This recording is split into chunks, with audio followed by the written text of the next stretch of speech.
Welcome to the Filmsteins, the podcast where we discuss all things movies. Join us as we dive deep into the latest releases, revisit classic films, and explore the art of cinema. Whether you're a film fanatic or just love a good flick, we've got you covered. From Hollywood blockbusters to indie gems, we'll be breaking down the storytelling, cinematography, and everything in between. So grab some popcorn, sit back, and get ready for some cinematic magic. If you like what you hear, please consider subscribing to our Patreon at patreon.com/Filmsteins. We offer tiers at the $1, $5, and $20 level. For the $5 tier grants the ability to request films for future episodes.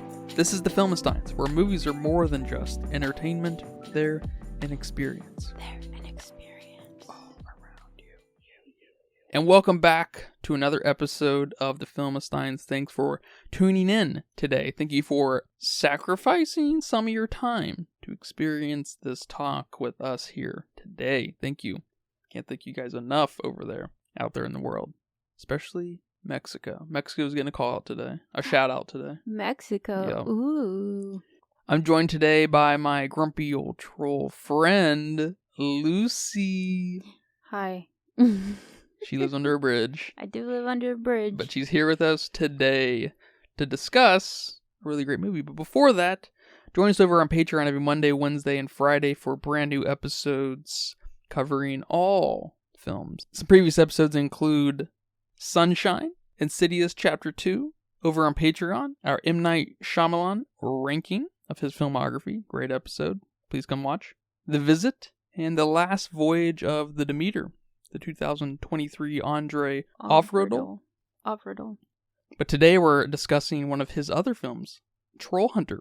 André Øvredal's 2010 Trollhunter. Found footage, mockumentary, whatever, how you want to call it, film. I've been trying to get you to watch this film for a while without you knowing, but it's been a couple years. But I've been trying to sneak this in a proper way, and it was on Amazon Prime for a long time. They took it off. I don't know when they added it back, but it is currently back on Amazon Prime, so go watch it.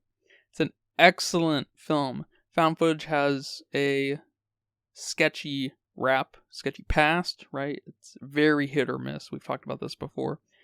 And I guess this isn't like a proper found footage film because there's not a lot of... It's borderline documentary. I thought this was the quintessential found footage. Yes. Like this type. I don't know. Is the documentary thing the found footage thing? Is that like they're kind of one and the same? Or like that's where they really kind of create something amazing? No. Well, I don't know. I don't know. It's funny because... Well, it's an important thing because I think great films, I've said it before, I think, and I've said it at least to you, great films start to transcend out of genres and the media, specific kind of mediums they're in anyways, right? Yeah, I guess also found footage is more on your tone and how it's filmed. I guess that's kind of silly to say, kind of too general to say how it's filmed, but I'm sure we'll get to it here in a second, but just some of the techniques they used here are just very found footage to me. Okay. I hear that. Yeah, I'm not here to die on any hill of what found footage is. I'm not too versed in it. I'm really a novice in the type of filmmaking, actually. I haven't seen but probably 5 or 6 found footage films. I want that to change, though, because I like a good found footage film. I'm here. I think this film has put me in a fan of found footage. Before this, I was not a so-called fan. Mm-hmm. I was cool with them. I like the one you like. I like Amber Alert, The Visit. It's less found footage and just straight up more M. Night, of course. But it helps. What were you gonna say? What was that other found footage film that we saw? I think we watched it on your phone. Oh. And it was kind of creepy. They were exploring under a lost city or something. Was it called As Below? Yes. As Below, As Above, or something like that? Something like that. I'm not sure. That one was good too. I think that was found footage. If I'm remembering correctly, it was under some city in France. Yeah, something. Yeah, I'm not too sure. As above, so below. Is it found footage? Yes. Okay. I think that's the one we watched that one time we were in a hotel. Yeah. It was an archaeologist. I mean, it looks found footage, but yes, found footage. A catacomb of Paris. Under Paris, okay. Yeah. That one was good. You like that one? Yeah. I don't remember it, to be honest. I think the catacomb was like repeating. It was kind of, they were in like this weird loop, and they were kind of experiencing hallucinations and stuff, right? Or if they were really, I don't know. I thought they were real. Yeah, I'm not even sure. So maybe I've seen more than what I think, because I just can't remember them very well. Because I guess the VHS movies are sort of found footage-esque movies too. They're not. I mean, they are, but they're just not. I don't know. They are. It's hard to deny it. They are. Yeah. All right. But Trollhunter, I guess I should say off the top, this film put André on the map for the greater world of cinematography. This film made him famous overnight, it seems like. Really? Yeah. Wow. He was admitted into all these festivals and awards and got him connected with Hollywood and everything, and overnight he was just a total sensation. He was like in 2010, he was, I can't remember which magazine, like The Guardian or something like that, nothing of real note, but something that's very cool, no doubt, especially for him, right? That it was like a top 10 directors of right now, 2010, 11, whatever it was, to pay attention to. I was like, wow, that's really cool. That's very cool, because, yeah, he went on to make The Autopsy of Jane Doe after this. It's a pretty good possession-esque film. Scary Stories to Tell in the Dark, apparently that's very good. I'm not too sure. Mortal, never heard of it. Uma has your girl from Grey's Anatomy in it. What's her name? All I know is their character names. What are their character names? You got Meredith, Christina. Yeah, Christina's the main character in Uma. Oh, okay, I like her. And then now Demeter that just came out, which is a decent film. Yes. Go listen to our episode. Go listen to our episode at patreon.com/filmsteins. Yeah, I was reading that he didn't let anyone know about this film. And he was trying to keep it a secret until it came out to one of the festivals. That's cool. I like that. And, I mean, that's kind of risky. What do you think? To keep it a secret? Yeah, no marketing whatsoever. But then you're not a big name yet, so are you even losing anything? Well, usually the festivals are like the time to try to get some marketing, get some distributor humph behind you.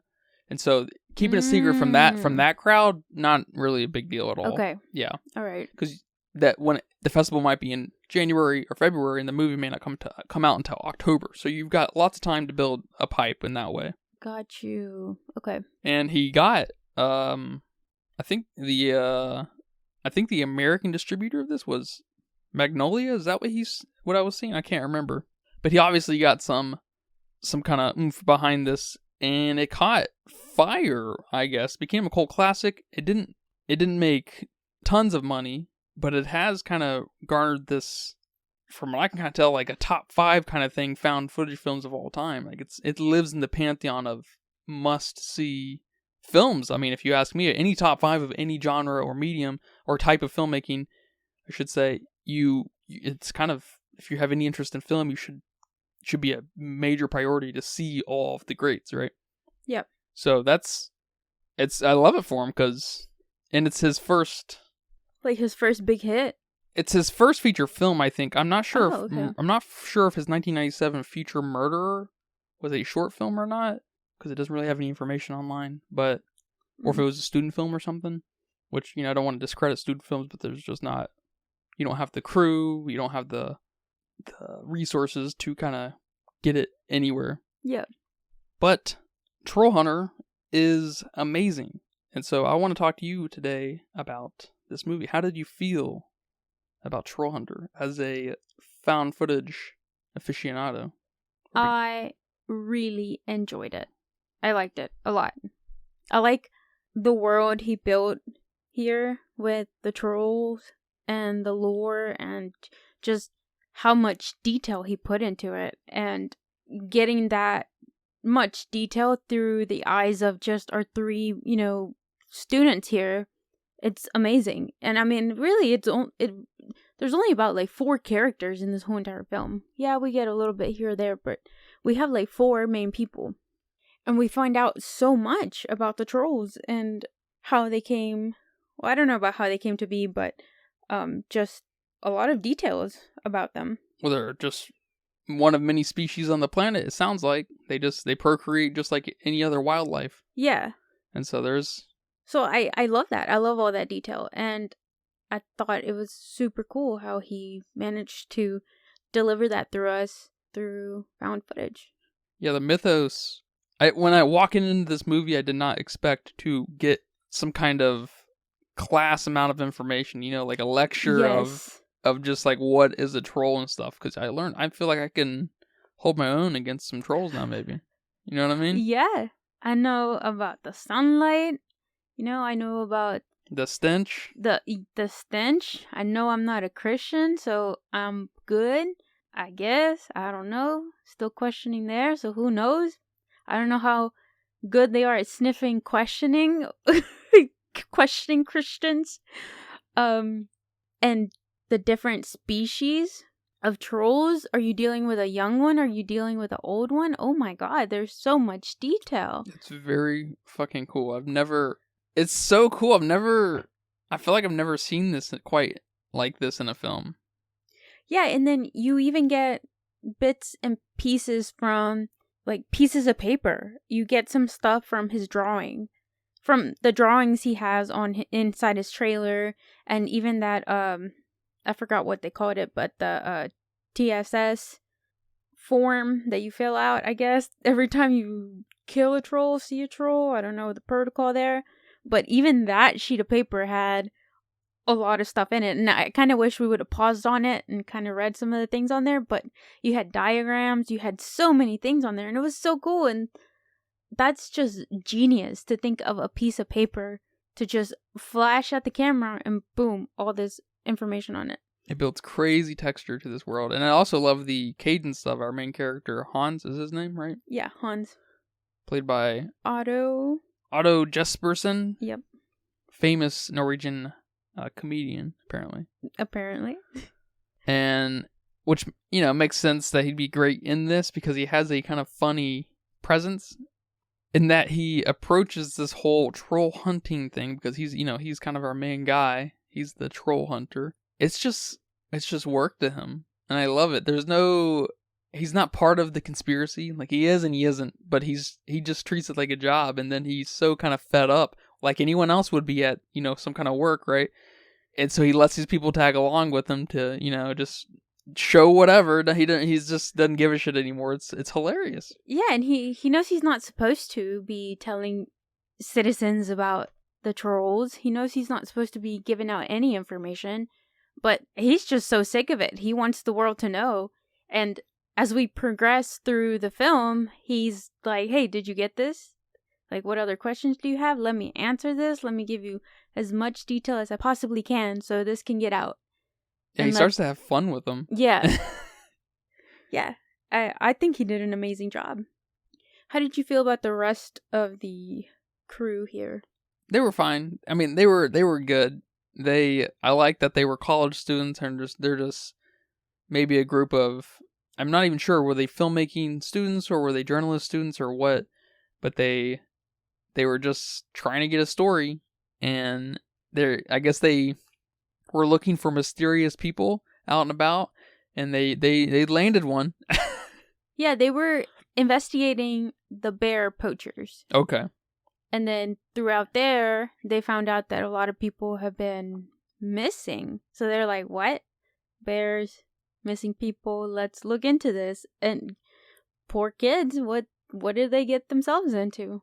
And then I like that they were, which they naturally would be and should be if you have any worth of storytelling in you, that they were like, you believe in trolls? What? Like, they were so like weird about it at first, and they were very natural in that way, and we get that great early reveal, which is very cool. And then you immediately, because you've seen lots of movies and lots of lesser movies too, you think, how are they gonna be able to outdo this? How are they gonna be able to keep up with this first reveal and stuff? And they do time and time again because of things like the mythos. The mythos helps tie this all together. The mythos is actually really probably at the core of keeping this coherent in any way, because we get bits and drips and drabs of it all the way through. And there's even a little bit of foreshadowing, naturally so, if you're any good at storytelling, of course. And it just delivers in the most effective way. It's so fucking cool.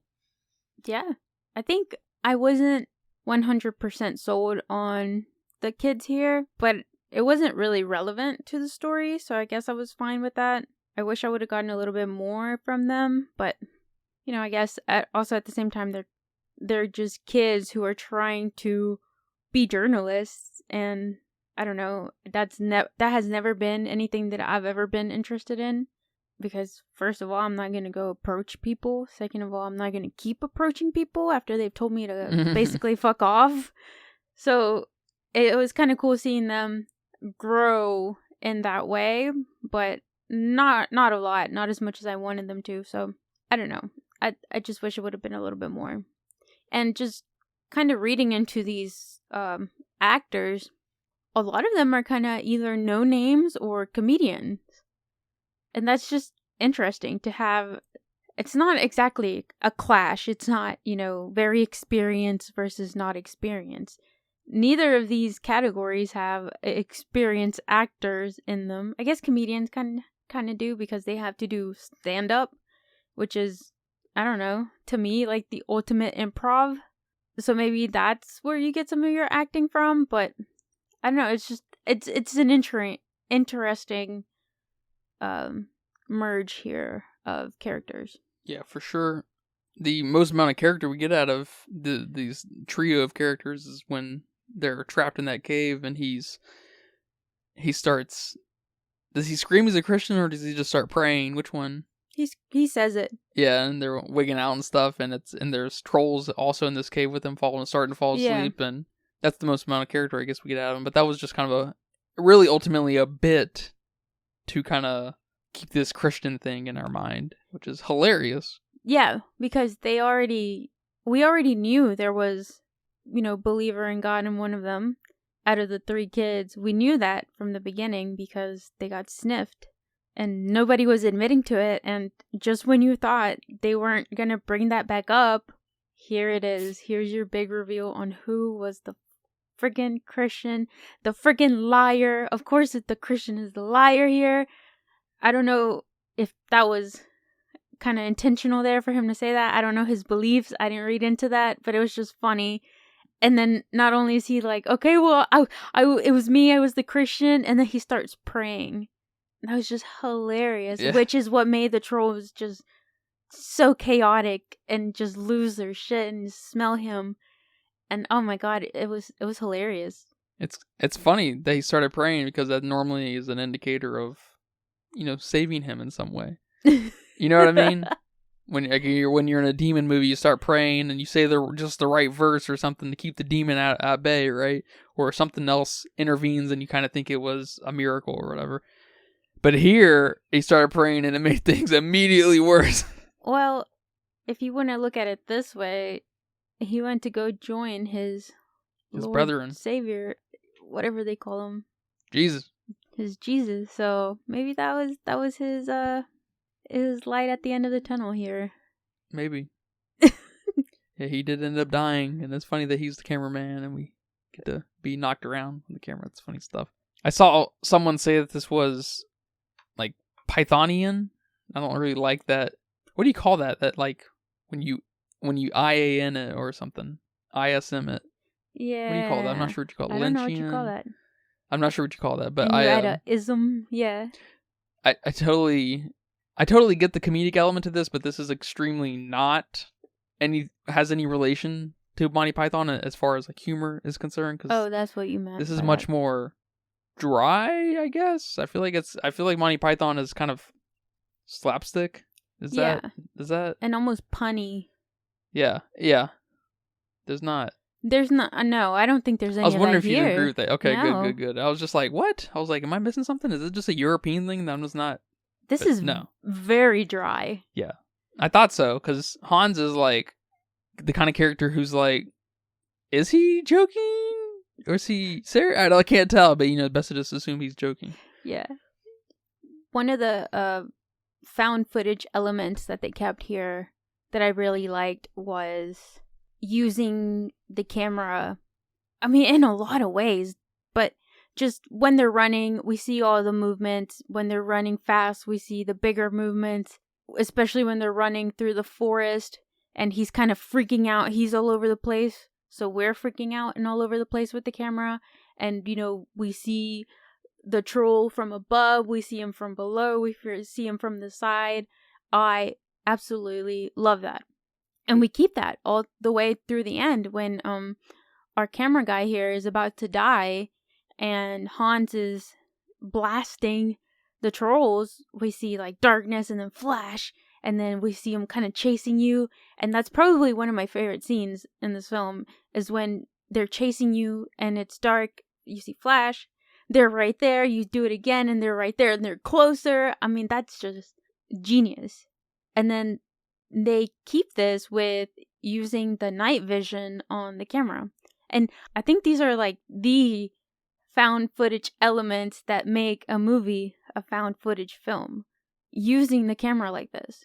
Using, when you go into when you go into a night vision mode, everything is so grainy and you don't know really what's going on, but you know more than the other characters who are still stumbling in the dark. And they're stumbling everywhere, and I love that I don't know, you're there with them experiencing that. Whereas something like The Visit, we don't get as much of that typical found footage movement, graininess, just lighting, I don't know. Even though that I mean, it is different. There's not that much chasing over there in The Visit, except the grandma under the basement, or under the house. So I it is a little bit different, but just something here just gives it that found footage pizzazz that I really like. Mm-hmm. Yeah, I'm not sure what it is exactly how they managed to put the audience in their shoes so effectively, but I'm with you. It may be a time and place in your life. Like, of course, you need to pick out the right found footage film. Like, it needs to be a decent one, because there are a lot of bad ones, just like any other bad whatever, right? But it just may be a very important type of film that you have to be in the right frame of mind for. And I'm not sure, though, because a film's going to have to meet you halfway regardless, so like there is definitely a technique and skill needed to kind of get those hooks on you, and this film does that really well. And I think there's also a scene here where our camera dude is zooming in and it's all fucking blurry, like it would be for us who are not skilled in cameras or don't have a fancy camera. And it's just blurry for way more than it should be. And then it focuses. And it's like, okay, we're good now. But in something like The Visit, there's one scene where I think she's zooming in. And I don't know what she's trying to focus on. But almost immediately it focused. And it's just like tiny things like that just help add that found footage feeling that we're just as inexperienced. I don't want to say in filmmaking, but it is trying to give that impression. Yes. Yeah, I get that. So I think these are college students. These guys are not Roger Deakins, he's the famous DP. All right. Okay, cool. I was like, okay, yeah, they're not, I guess. Yeah, they're just, I mean, we probably do know how to use cameras as well as these guys. There's no telling what year they are, Yeah, that's true. So I guess to me, that's what makes a found footage film a found footage film. So they need to ground you and familiarize you with like there's a believability element, I guess, or I guess there's an important angle of believability based off of the logic that's presented in found footage that needs to be more sound than whatever other bozo movie you're talking about, right? Yeah. And no, I get that, and it just kind of feeds into you really do need to be probably in the right mind space to handle one of these films. If you're grumpy pants right now, you probably shouldn't go through a found footage film. You need to kind of be jazzed about it. Maybe there should be an element of excitement, because it may not meet you halfway there on that level, but from a filmmaking and just storytelling level, though, this film is amazing. Yes. You have to be ready for suspense and to put yourself in the story. And like you said, if you're grumpy pants right now, you're not going to be putting yourself in the story here. Yeah, I guess unless trolls just speak to you on some funny level, which is just funny. Yeah. I don't know if trolls aren't a very popular point of conversation I think in general, at least in the United States, at least down here in the South. I don't. When have trolls ever come up in conversation? Is that funny? But yeah. I did want to bring up. Some interviewer asked André here, why trolls? Like, what's his fascination with trolls? Mm-hmm. And he said something like, I guess I quote, "Nobody had done anything with trolls, in my opinion, since the 18th century. They've made them into tourist things instead of actually making them into a piece of our culture." Talking about Norwegian culture. I thought that was sort of interesting because trolls are, from over here, from my perspective, over here as in, my pair of eyes, trolls are kind of just made fun of. We got the Trolls movies, which are notoriously shit. Whoa. Which Trolls Oh, movies? not the animated Trolls film. Okay. But that also feeds into this thing, like, trolls are something to laugh at. And then we also have the trolls, I guess kind of like what he was talking about, these little, we see them a little bit throughout the film too, these little knickknacks that are, kind of very, like kind of native, indigenous little creations that you might expect to be given to children and stuff. And so I obviously can't totally empathize with that because I'm not of Norwegian culture. Yeah. Surprise, I'm not Norwegian or European in any way whatsoever. Thank God. But you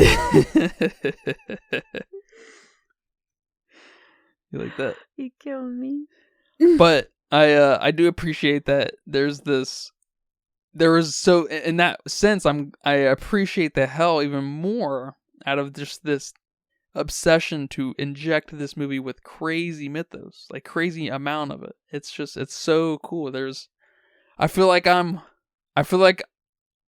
ready to go to Norway and talk about some trolls. I'm know not. what I'm saying? Yeah, maybe not. There's trolls up there. I don't want to go back up there. I don't want to go up there, period. I'm not back. Yeah, I guess in the film industry, for sure, trolls are, they're dumb. They're stupid. They're silly. But I do have a little bit of experience with trolls in literature. And trolls in literature are scary as fuck.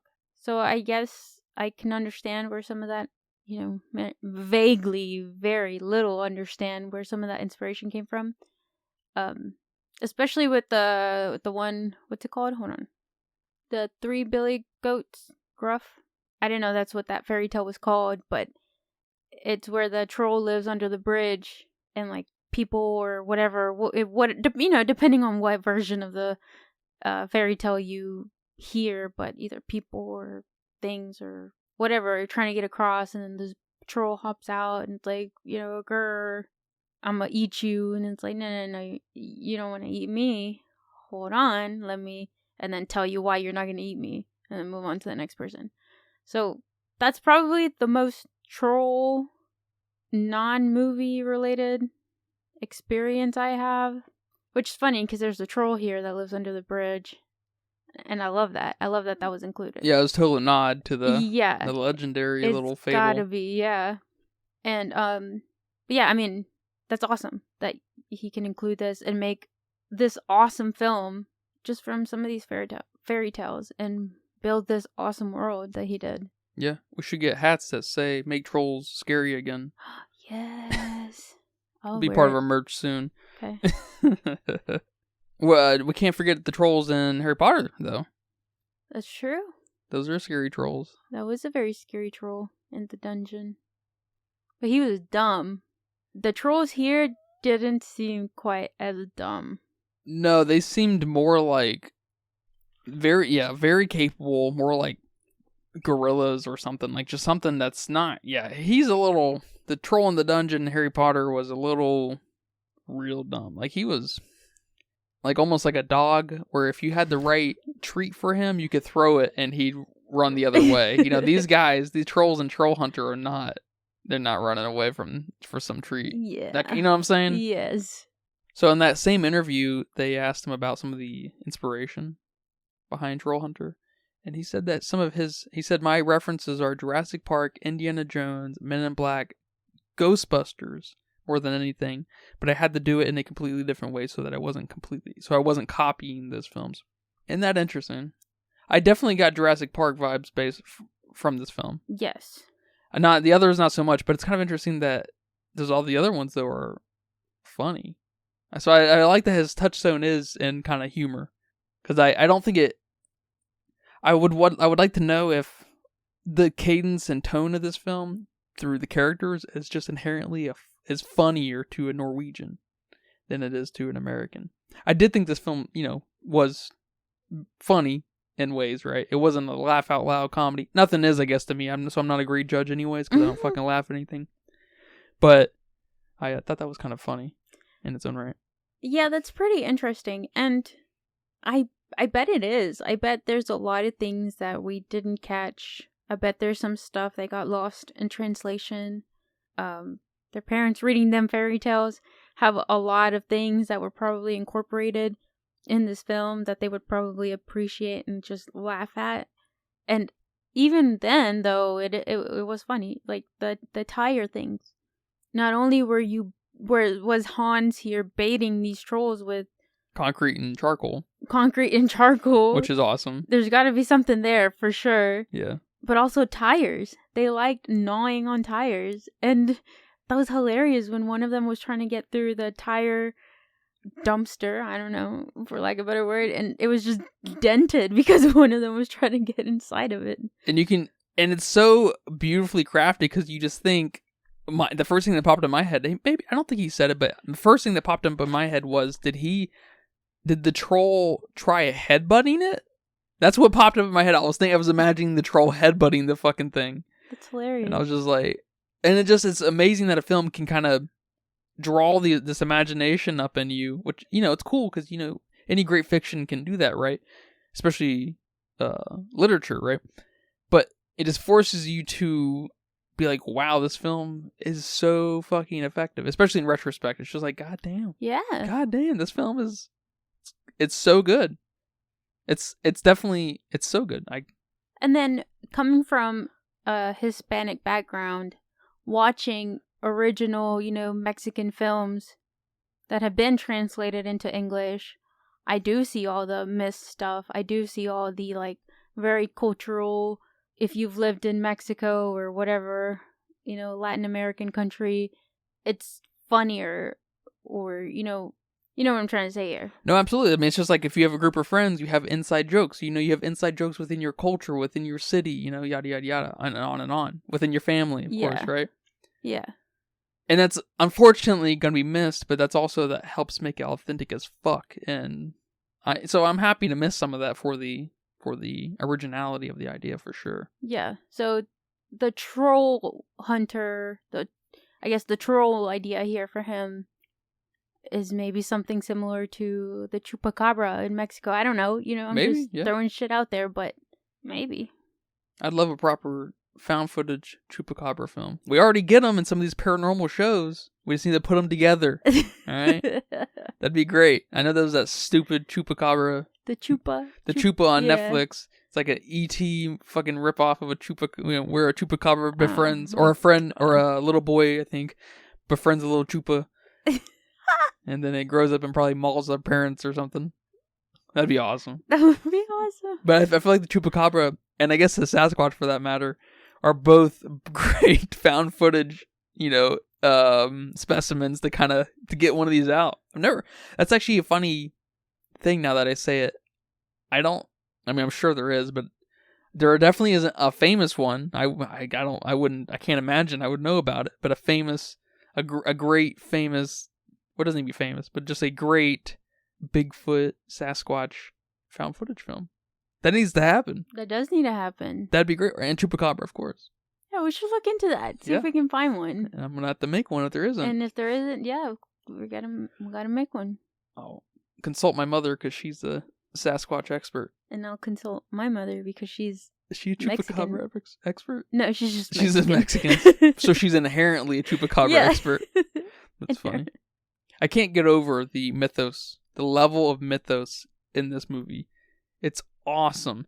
The texture of his RV, the inside of it. Yes. It's all fleshed out and lived in and fucking gross, and it's awesome. All the drawings are really, there's drawings everywhere. It's all real. It's just like, this is so cool. He's obsessed with this. And this is much deeper than just a job for him, obviously. Or he's just a workaholic, but he's probably inherently very interested in trolls because of his work and everything. It's kind of a cycle or circle. And like the troll funk that he makes them rub all over themselves. When we get to his RV, we see where he made it. We see the little like strainer and the pot and stuff, and with the camera he zooms in on it. He's like, so this is where he makes his famous thing, and it's awesome. I don't know. I'm completely in agreement with you. The world here, the mythos is just fucking amazing. What did you think about the conspiracy parts where the other side of the TSS, the troll security service, would show up and stage different phenomenon happening, whether it be bears or a tornado? I love that. I think that shit is so cool. Yes, and it if you are just, really all of us, all intellectual human beings should have a little bit of a conspiracy mindset here or there with with whatever you want. Aliens, 9/11, whatever you want. And that feeds into it. Like, okay, there's a bear here. What happened? And then you find out more and you're like, okay. So this is what they're doing with the bears. All right, cool. And then the tornadoes, and you already know by now how big these can get. And, you just want to shake the guy and you're like, can you not see that this was not a tornado? You didn't even see rain. You didn't even wake up, dude. Well, I love that. I love that they incorporated that. But he told us that what we know as the TSS was there showing him all these charts and what the tornado was and where it went and everything. And so it's so good. Mm-hmm. It's so good. Do found footage films really... I should say, do conspiracy topics work really well in found footage films? Do you think that's like a match made in heaven? I feel like it is. Yeah, I feel like it is too. Because of the investigative kind of literal angle we have with the filmmaking style. Yeah. Yeah, okay. And the kind of, I don't think suspense is the right word here for that, but just the... It's kind of like a gonzo voyeuristic thing, like almost taboo, where we're not supposed to be watching this. Yeah. That kind of thing. It's like, we're not supposed to know these things. We only know what is being shown directly in front of us. Is it cheesy when they push the camera away when that happens in found footage films? Because we had that happen, I think, once or twice here. No, I'm so immersed that I love that shit. Okay. I'm there too. I'm there, especially when the hooks are just right.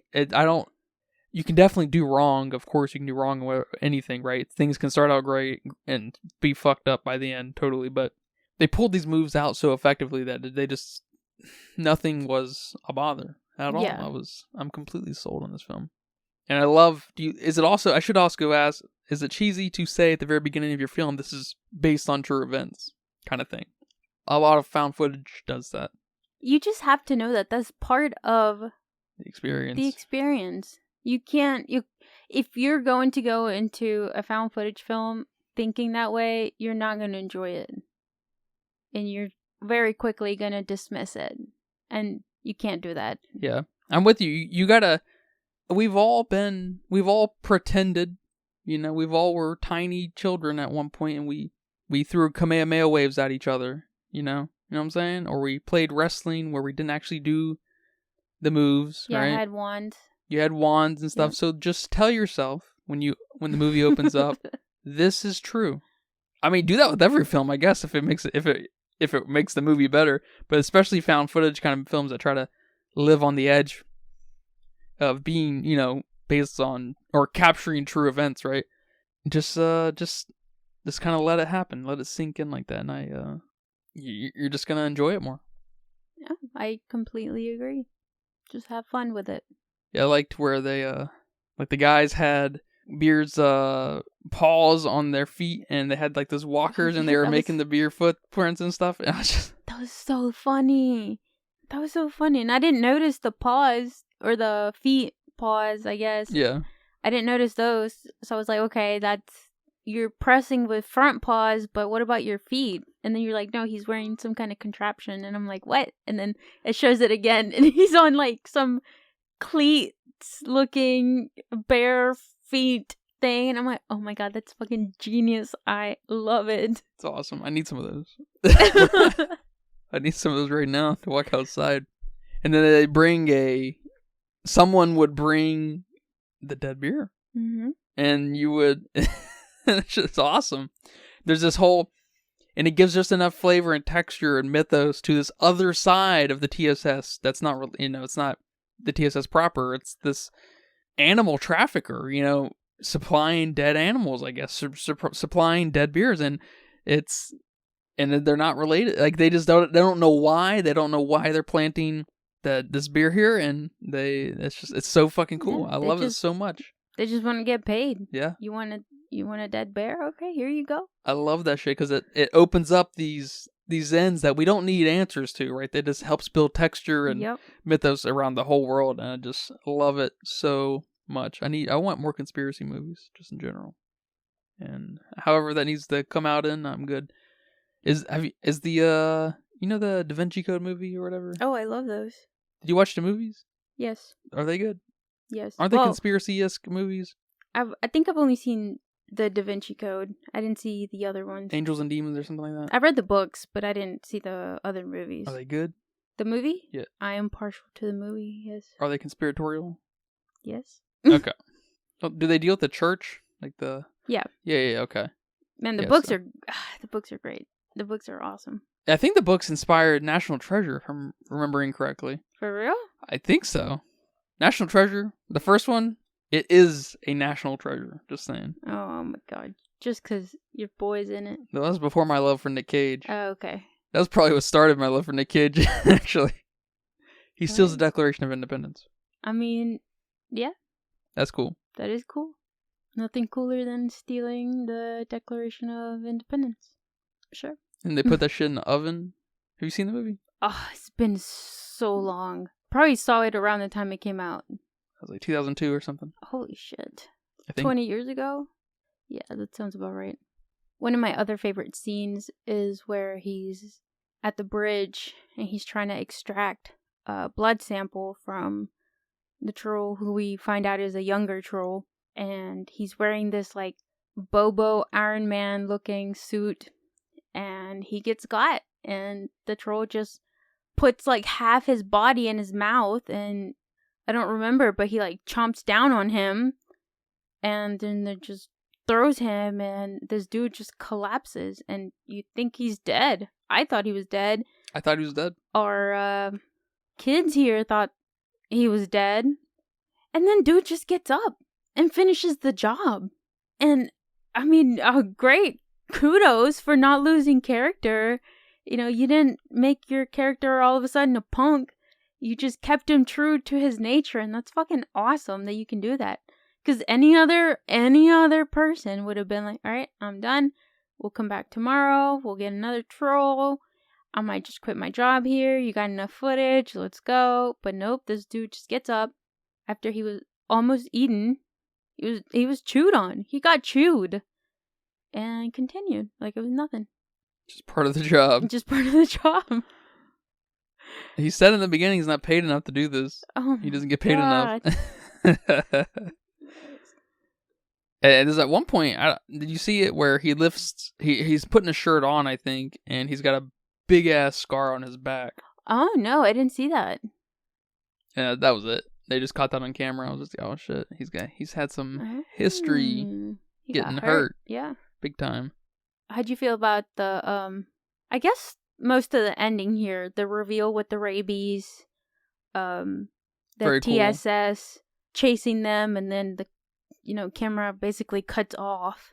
It's very cool. And then the reveal the accidental reveal by the Prime Minister that trolls are real. That's funny. Yeah, I like that they keep the kind of through line of the movie hidden until the very end. Why? These trolls are on the move and being strange, and we're kind of trying to find out why. Mm-hmm. Along with the Trollhunter, and I like that they keep that hidden without you really asking too much of why. Because we're just like, we're just along for the ride. And you're thinking, well, they're trolls, they're beasts. Obviously, they're bound to act strange. Yeah. Sometimes. Yeah. Exactly. And it's revealed that there's rabies going about in the troll world, and it's push. The big one's got I guess he's ground zeros with it, and then he's pushing out all these other trolls and spreading the rabies, and you're just like, holy fuck, how much of a problem is this, because like when we learn that, and then we see how big the Jotner is, I think is what it's called, when we are revealed that the Jotner is pushing these guys out, pushing all these trolls out, you're just like, it all of a sudden opens up this door of like, this is like a fucking national problem, maybe a continental problem, Yeah. Like, this is a big fucking deal. And then, we deal with the Jotner and everything. I think that's what it's called. The big one. I know it starts with a Y, but I don't remember. Well, I think it starts with a J. Yeah, yeah, JJ, yeah. A lot of that. I think most of the world uses the J as a Y sound. Yeah. Us Americans over here. We've got two fucking G sound things. Well, I think there's also some with Ys. It's just cool. It's just, it helps build this. It helps develop your imagination even more in what's happening in this world. You could very easily see a sequel for this movie, really. Yes. Which is nuts, because does any found footage film have a sequel? I don't know. Yeah, when the TSS gets involved right at the end there, and then they take the kids, or never heard from again. We somehow get at this footage, It's I love it. It's just, it helps kind of cap off the conspiratorial kind of thing. Mm-hmm. I like that. Yeah, I agree, especially with the can set off a sequel part. They just made it perfectly to where you don't need one, but if you wanted one, here you go. The rabies thing. But it all just happens so fast that you don't even have time to worry that all these trolls have rabies. Because next thing you know, here's the TSS and they want the footage. They want these kids. So you run. And we don't get to know what happened. Which is awesome. I saw that and back in 2011 when André was making his rounds, it was apparently softly announced that Chris Columbus, not the Mayflower guy, was going to direct a U.S. remake of this film. Mm-hmm. Which is super strange. I don't know if you remember, but he's the director of Gremlins, Goonies, and the first two Harry Potter films, and a handful of other things. But I just thought that was kind of funny that was in talks quite a bit, I guess, back 12 years ago, and we haven't heard anything about that. But that's kind of funny. I wonder what happened. There's no fucking telling, man. And just keep it. I don't know how I feel about that, but just keep it silly where it originated. Because if you don't, it's just gonna suck. It's not gonna be what the first one was. You're not of that culture. Exactly. You're not like that. You have no business. Exactly. It just doesn't make any fucking sense. It's kind of like Spike Lee. I love Spike Lee, but remaking Old Boy with Josh Brolin. Yeah. It's just like, I mean, why? We have a George. We can't. We don't need, like, this doesn't make any sense. I don't get that need to we didn't get it, I guess. We didn't get the US remake of Trollhunter. So it worked out. Good. They didn't need to ruin it. Yeah. This movie is unrelated to the Trolls movie on Netflix, by the way. This movie called Trolls that takes place in Norway. And it takes place around the mountain that he brings up, Dovir, or whatever it's called. They look similar, though, trolls. So these trolls must be of the look must be of some kind of legend, right? I also like that we get a little bit of an anatomy lesson on why they look the way they are, why they change, why they react in the sunlight. Nice anatomy lesson, right? Yeah, it's like a troll crash course. Yeah. Very cool. Yep. Do you have any final thoughts for me? I guess I just wanted to bring up, I guess it's just a funny scene. Funny favorite dialogue here. I really liked when they brought the new camera girl, when our dude died, and Thomas tells Hans that she's Muslim. Mm. And then he was like, will that work? And he's like, I don't know.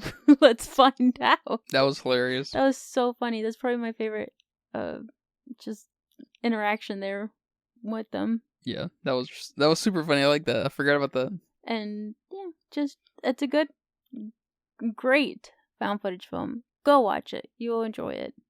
Yeah, man. Well, thank you for watching it with me. Thank you for suggesting it. Well, like I said, I've been trying to get you to watch this film for a while without you knowing, of course. Try to surprise you with some of this stuff. And it just always just fell to the back burner. You know, I forgot it for a while, and then it got removed from Amazon. I was like, well, okay, I guess I could have bootlegged it, but I just didn't. I don't know. Do you have a budget guess for me today? I do, and this one was hard. It's Norwegian. At first it's European, but specifically Norwegian found footage. I get it. I get it. I can't. What is that guess? I went under 1 million. Under 1 million. How under? I don't know. I was originally thinking maybe the 5 million mark because of the trolls being CG'd. Speaking of which, trolls look pretty good. The trolls look very good. And I think the found footage angle helps legitimize them and ground them a little bit. But I do like how the trolls look. They look cool. They do look cool. Yeah. But yeah, I was all over the place with this budget guess, and I just settled on less than 1 million because, kind of spookiness here, found footage. I'm like, no way is it more than I'm thinking. What it says here is 3.5 million. 3.5 million? Yeah. Okay. Not crazy far off, I guess. And it made 4.2 million. I don't think it got a wide release, or at least not at the time of that number, I would guess.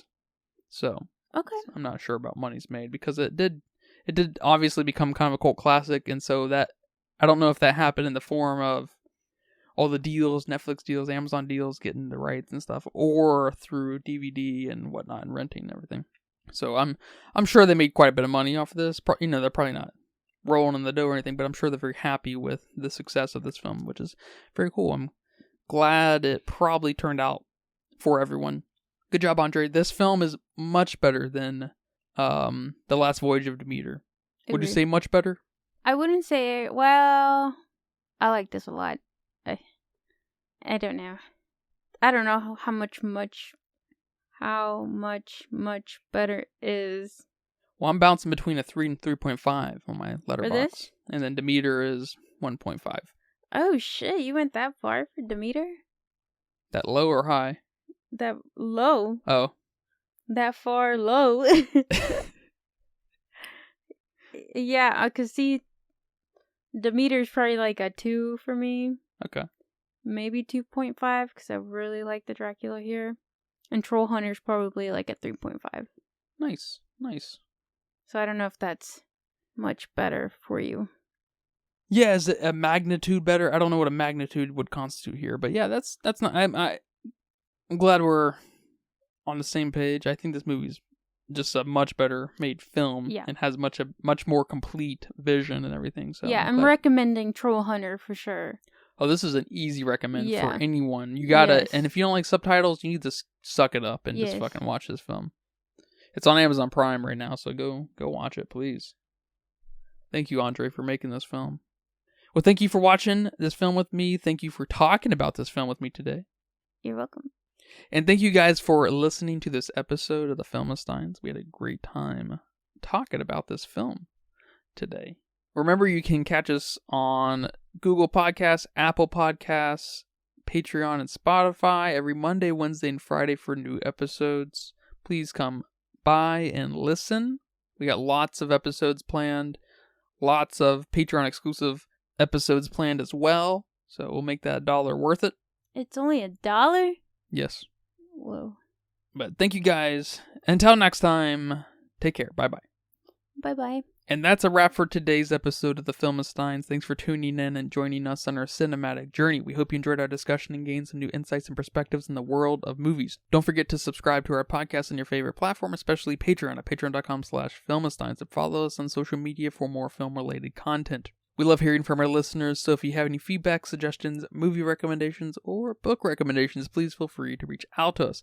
Until next time, keep watching and keep loving the magic of movies. This is the Filmistines, signing off.